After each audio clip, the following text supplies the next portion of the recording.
tsananin arhar aure da ake da shi a wasu wurare namu na Afirka, musamman rayuwar mu ta Hausa Fulani, yana daga abin da ya taimaka wajen rashin rike aure da kyau. Saboda me? Yanzu kana da naira 15,000 kamin juma'a mai zuwa za a daura ma aure. Da nawa? Naira 15,000. Da ka furmutsa ka samu wata bazawara, ita dai a samu a kaita.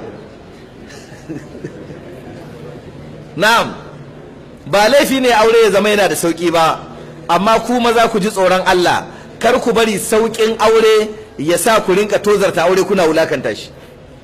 Ka je Saudiya ka ga idan mutum zai aure wahalar da ake sha. Yanzu idan kana so ka aure yarinya balarabe a yar Madina, kana balarabe dan Madina, wallahi sai kai kamar zaka dora hannu a kaka ihu. Karanci sadakinta ka bada riyal 100,000, naira miliyan 4. Karanci abin da za ka kashi. Sannan abin da zai baka mamaki, bayan ka gina gidan da za ta zauna, ka gina ɗakin, kar ka ɗauka za a kawo ta da kujera ko da gado. Haka yadda uwata ta haihu ta daga ita sai rigar da ke jikinta da hijabinta za a kawo maka ita. Kai za ka sai gado, ka sai katifa, ka yi set na kujeru, ka yi kayan kicin, ka sayo womas da kulas, ka sayo cokula da masu yatsu da marasa yatsu, ka sayo ludayin shan fura da duk abin da ka sani kai za ka siyo. Kai za ka yi furnishing kai komai, kuma yarinya ba za ta tare ba sai iyayenta mata sun zo sun duba sun ga wurin ya mata ko bai yi ba. Idan suka duba kicin din bai yi ba su ce wannan kicin din yayi karami, dole a ƙara faɗaɗa shi, kuma kicin cabinet din ba shi ake yayi ba, ga irin wanda za a yi. Dole sai ka yi gwalagwalan nan, dole sai ka saye su, kuma ran da za a kawo ta ita kare za a kawo maka. Za ka rike da kyau kuma za ka rike da kyau ba. Shi yasa za ka ga yadda maza ke rike mata da kyau a Saudiya. Ai kuna zuwa aikin hajji kuna gani, balarabe da matarsa in an zo za a shiga ɗakin Ka'aba, ga jariri ta bashi ya rike, ga jakarta ta miƙo mai ya rataya, ta cire takalma ta miƙo masa ya makale a hamata.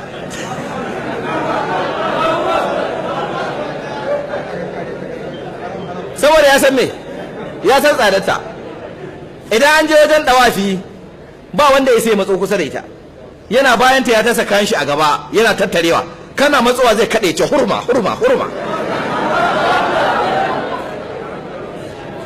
Idan ka gana in ka gana bangaje mace wajen dawafi to karka tambaya, yan Najeriya ce ba haushiya, yan Najeriya ce ba fulatana, daga Najeriya take, inda ba a gama sanin kimar matar ba.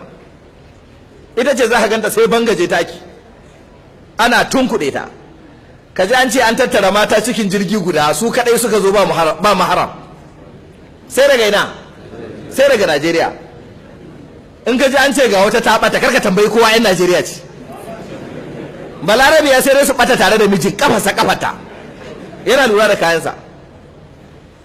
Sannan balarabe Madina yin aiki yake ko salari ya karɓo, sai ya zo ya ce mata to gashi an karɓo me za a saya. Sai ta faɗi supermarket ɗin da za a je, ya ɗauke ta a mota ta kwanta a baya. Mace a Saudiya don gata ko tuka mota ba ta yi, haka za ta kwanta a baya, ta sha hijabi ta sha niqab, tana kwanci a bayan mota. Ana zuwa bakin abin nan kofar supermarket ya parking, ta ce to karka kashe motar saboda za ta yi zafi kamin na fito. Urid al-mukayyaf mashghul. A bar mata motar tana slow saboda AC kar motar ta yi zafi. Sannan ta fito ta wuce, shi ma ya biyo. Ana shiga ciki, shi zai samu da ɗan keken nan yana turawa, ita kuma tana bi, abin da ya mata duk ta jefa ciki. Bon bita masha Allah, Milo, duk abin da sai ta cika ta duk abin da take so, shi kuma yana turawa.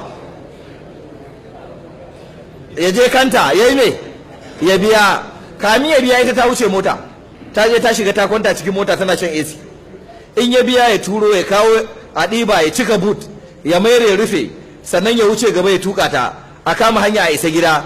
Ana isa gida ana yin parking, sai ta fito ta cikin gida, dama ta bar AC da falon ta a kunne, falon ya ɗebi sanyi, shi yana can yana kokowa da katan katan, ita kuma tana shigowa falo sai ta samu ta katuwar 3-seater, sai ta fada a kai, ta ɗauko remote control ta kunna talabijin, ta ce ta'aban khalis walla ta'aban khalis.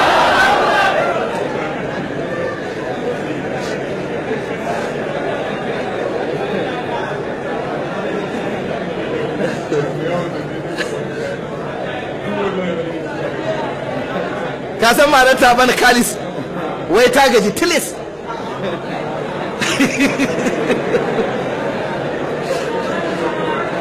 don Allah tambaya dan guri mai tai waye kamata ya ce taban kalis abin da ya kamata ya ce taban kalis wai hakan wai ba shi ya sha wahala ba wai ita haka an wahalar da ita shi ta zama faɗi kan kujera tana wala ta'aban khalis wala Allah ka gafarta mana. Wannan yana nuna maka daraja da kima ta mata a wurin saboda tsada aure. Ba mu ce Najeriya ma a bar aure ya tsada haka ba. Ba mu ce Najeriya ma aure yayi me ba?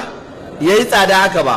Amma dai abin da muke magana akai shine lalle a rinka kimanta mata, ana mutunta su, ana me?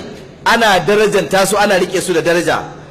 Rike mace ba da daraja ba, da rike aure a wulakance yana daga babban matsala da take damu mu a wannan ƙasa.